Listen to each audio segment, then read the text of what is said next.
good if you slow it down. So 1, 2. By slowing it down already, the rhythm is different. Keeps his head still. 1, 2.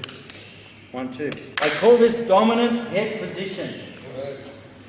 Yeah, it's part of our 7-step kumite. The first step is good posture and gaze. Second one is dominant head position. So head and feet. Dominant head position footwork. What does that mean? It means this. It's really easy to see in a grappling situation because if my head's here, my power goes to where I'm looking. So if he turns into me and drives, pushes me, I'm going to go that way.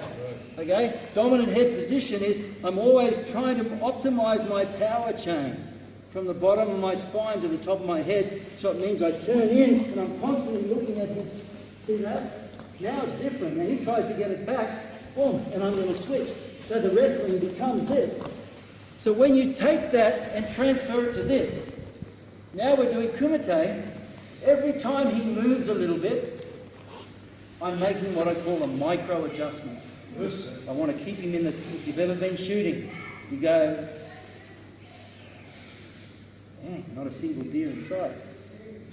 There's 50 over here and 50 over here, you just haven't made the micro adjustment. So everything constantly has to be in your crosshairs.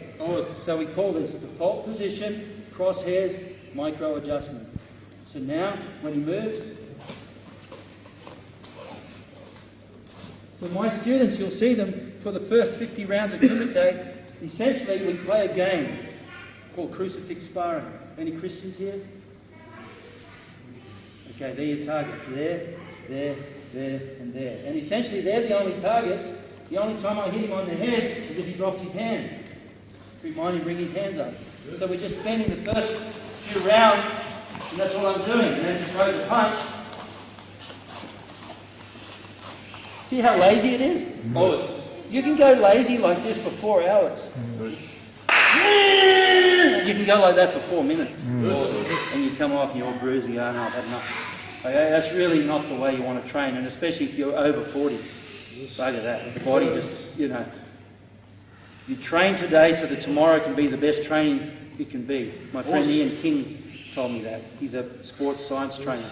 Train today as hard as you can so that tomorrow can be the best training it can be. And that means sometimes you've got to wind it back, sometimes you've got to pick it up. But always remember that the goal is tomorrow's training, not today. Okay? So, we're here. Dominant head position is simply I keep my head directly in line with his spine. So when he makes an adjustment, I get used to this.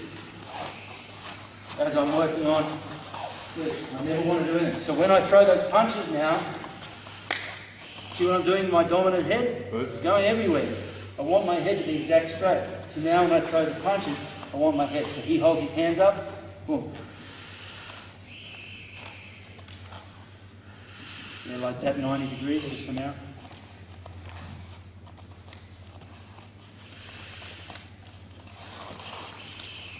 I'm not hitting it hard.